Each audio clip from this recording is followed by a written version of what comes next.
Neste momento eu quero vos trazer uma breve reflexão bíblica com respeito à vinda de nosso Senhor e Salvador Jesus Cristo. O tema que eu gostaria de dar a esta breve reflexão seria: a vinda de Cristo será precedida de manifestações do anticristo. Sabemos que a Bíblia Sagrada, ela é a palavra de Deus, que o homem queira ou não queira, ela não deixa de executar aquilo pela qual ela nos foi dada. É na Bíblia que nós vemos como tudo surgiu. A Bíblia diz que Deus é o Criador dos céus, da terra, do mar e de tudo o que nele há. E a maior prova de que existe um Deus Criador do universo é a própria pessoa, é o próprio homem, que ele foi feito conforme a imagem e semelhança de Deus. Ou seja, Deus criou o homem perfeito em seu caráter, em sua personalidade. Deus já criou o homem com potencial de inteligência. E a prova disso nós vemos que Deus, quando criou todas as coisas, mandou que Adão colocasse o nome dos animais. E tudo aquilo que Adão colocou, isto foi. O homem participou da obra da criação de Deus. Logo, o homem é importante para Deus. Então a Bíblia, ela é digna de toda credibilidade, de toda aceitação, porque todo o desenrolar da história, ela já mostra como iniciou, como irá se desenvolver e como irá ser concluído. Então, não há motivo para aqueles, exclusivamente os cristãos, que acreditam na Bíblia, na palavra de Deus, ficarem alarmados, ficarem como aqueles que não têm esperança, como aqueles que não têm um futuro garantido. Porque o cristão, ele já tem um futuro garantido, porque ele entregou as suas vidas a Jesus Cristo, que veio para salvá-lo da condenação eterna e lhe garantir vida eterna, tanto para aqueles que estiverem vivos em ocasião do arrebatamento da igreja. Os seus corpos irão ser transformados e passará a ser imortal. E aquilo que é corrupto passará a ser incorruptível. E aqueles que morreram em Cristo, eles irão ressuscitar, irão ter um corpo incorruptível e irão ter alma, o espírito e o corpo deles serão imortal, né?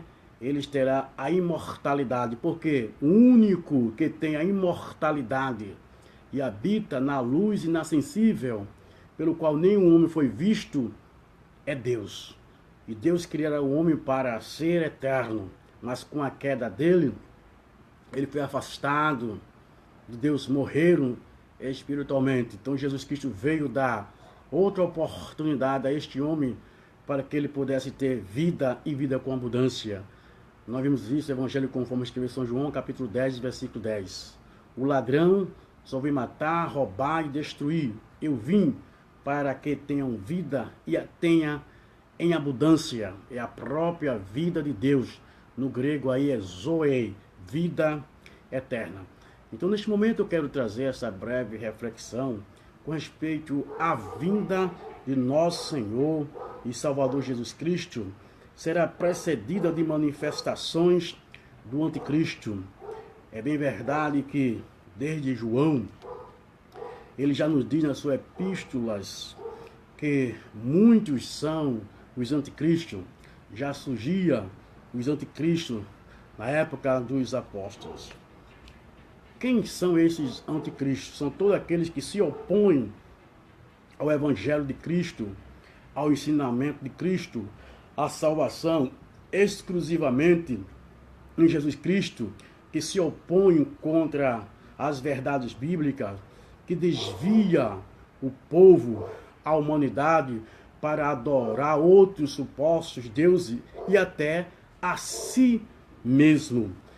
Para aqueles que não conhecem a Bíblia ou não querem aceitar a Bíblia como revelação de Deus, então eles se encontram cegos espiritualmente falando, porque a Bíblia diz, o apóstolo São Paulo, segundo os Coríntios capítulo 4, versículo 4, que o Deus deste século cegou o entendimento dos incrédulos para que a luz do Evangelho de Cristo não resplandeça nas mentes dele, nos corações dele. Então eles não enxergam esta verdade, né? A palavra de Deus, a salvação, que é exclusivamente através de Jesus Cristo, e a adoração que deve ser somente, exclusivamente a Deus. O homem deve adorar e prestar culto.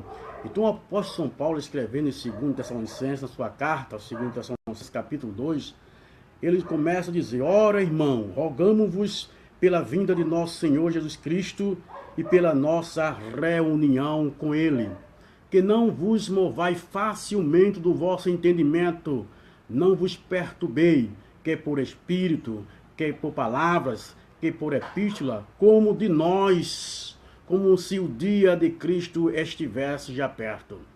Ninguém de maneira alguma vos engane, porque não será assim, sem que antes venha apostasia e se manifeste o homem do pecado, o filho da perdição. Eu quero parar aqui.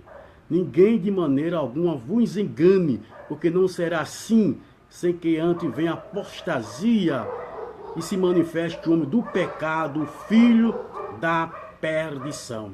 Aqui nós vemos já uma expressão, uma declaração, uma profecia do apóstolo São Paulo. Antes que venha apostasia, o que significa pessoas que conheciam as verdades bíblicas e se apostataram para outros supostos evangelhos. Nós estamos vivendo realmente esta época de vários evangelhos que está sendo pregado através dos meios de comunicações.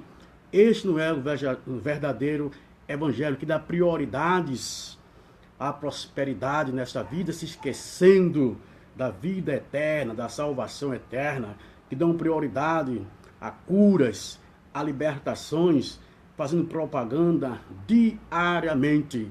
É o evangelho sem a cruz, é o evangelho sem o sangue de Jesus, é um evangelho que não convida as multidões a cada dia tomar a sua cruz e seguir a Jesus, né? É bem verdade que Jesus cura, Jesus liberta, mas a salvação da alma é que deve ser pregada. E por tudo, pregai o evangelho a toda criatura. Os sinais irão acompanhando, era isso que os apóstolos faziam, Jesus fazia. Jesus é o maior exemplo de um pregador de alma. Jesus pregava o evangelho do reino de Deus. E as libertações e a cura eram a consequência daqueles que iam a ele. E ele usava autoridade, libertava e curava. Hoje o evangelho está inverso.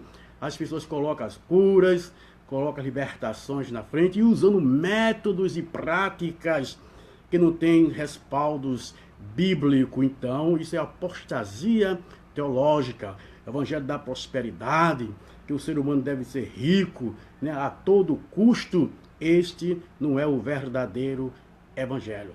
Nós não vemos os apóstolos do Senhor Jesus Cristo dando prioridade ao evangelho de prosperidade.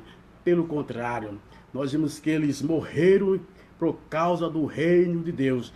Não vemos nem os bens para eles, não tiveram nem tempo de usufruir de bens se eles assim tiveram. Mas eles deram a sua vida para pregar o evangelho de transformação, de regeneração, né? Que o homem se arrependesse dos seus pecados para ir morar no céu. Então, que não vem a aposta o filho da perdição.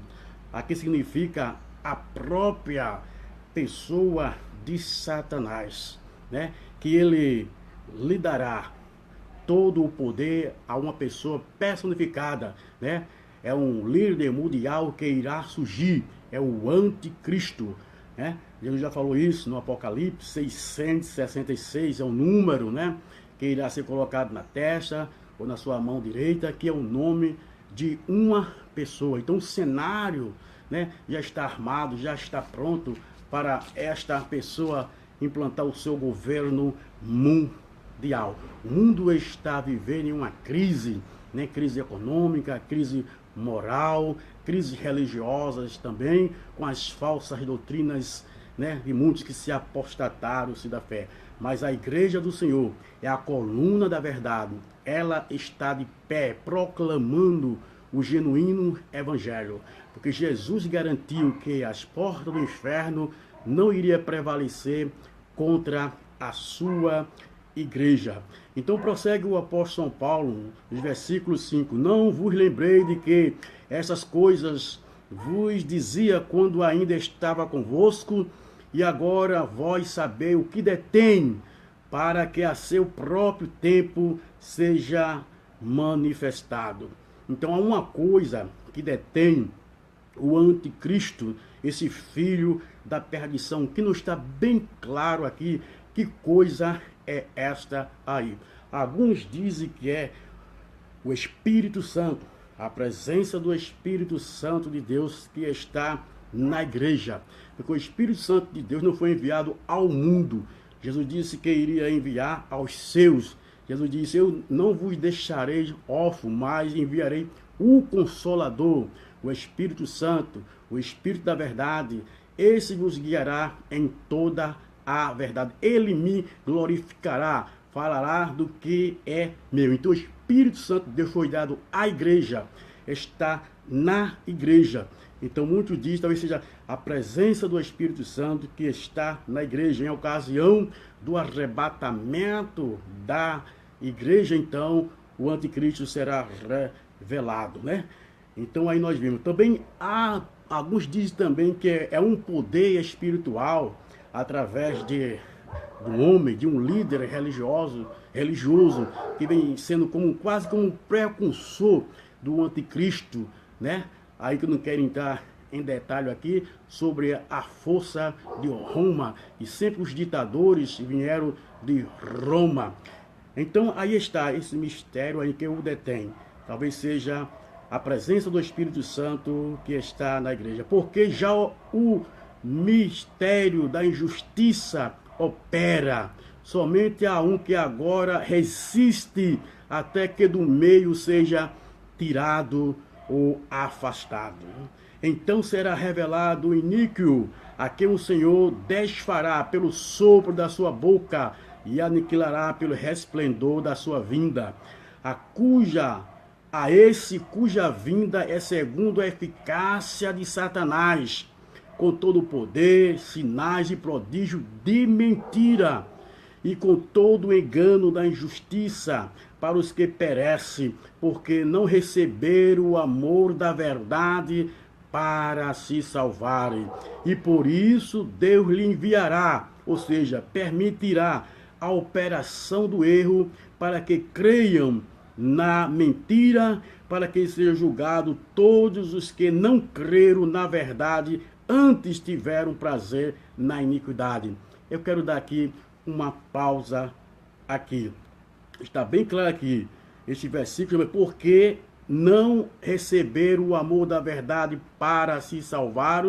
Por isso Deus lhe enviará a operação do erro, para que creiam na mentira, para que sejam julgados todos os que não creram na verdade, antes tiveram prazer na iniquidade. Então não há motivo de ficarmos preocupados, tentar mudar o que está acontecendo na igreja, no mundo inteiro. Nós estamos vivendo uma época em uma mídia corrupta que tem propagado sempre tudo aquilo que é contra os princípios morais e éticos da palavra de Deus. Porque a palavra de Deus é um livro de princípio para todos os sentidos.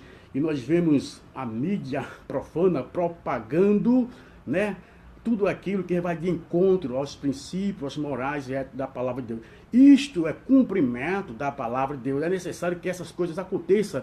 Ele se manifestou assim, nós já podemos realmente fazer a diferença daqueles que realmente, né, creem na verdade, naqueles que já pertencem a Deus. Já estamos vendo aí a divisão, aí já nós podemos ver essas pessoas pelos seus próprios atos, pelas suas próprias maneiras dele andar, fazer e propagar tudo aquilo que é contra os princípios morais e éticos. Isso não é dia de mirar. A Bíblia está se cumprindo. Jesus está às portas.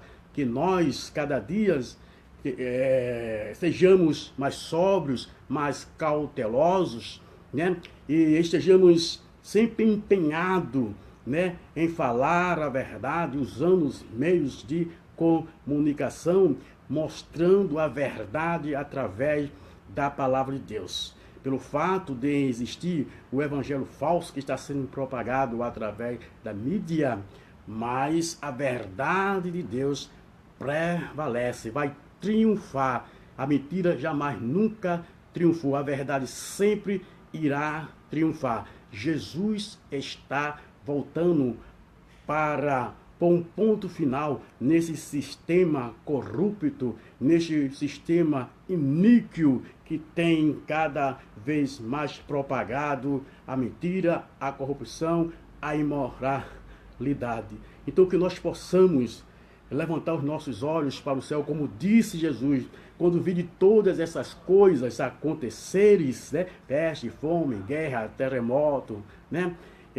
Homens corruptos, né? Ensinando, pregando, né? Indo de encontro aos princípios éticos e morais. Jesus diz: levantai os vossos olhos para cima, porque perto está a vossa redenção. Então, tudo está no controle de Deus. A Bíblia está se cumprindo cada dia. É mistério que todas essas coisas aconteçam, porque a Bíblia já predisse tudo isto. Então é motivo para o cristão acreditar mais na Bíblia, confiar mais na Bíblia, porque Jesus está voltando, irá pegar este mundo de surpresa, mas a igreja está aguardando este grande acontecimento, a sua volta para arrebatar a sua igreja.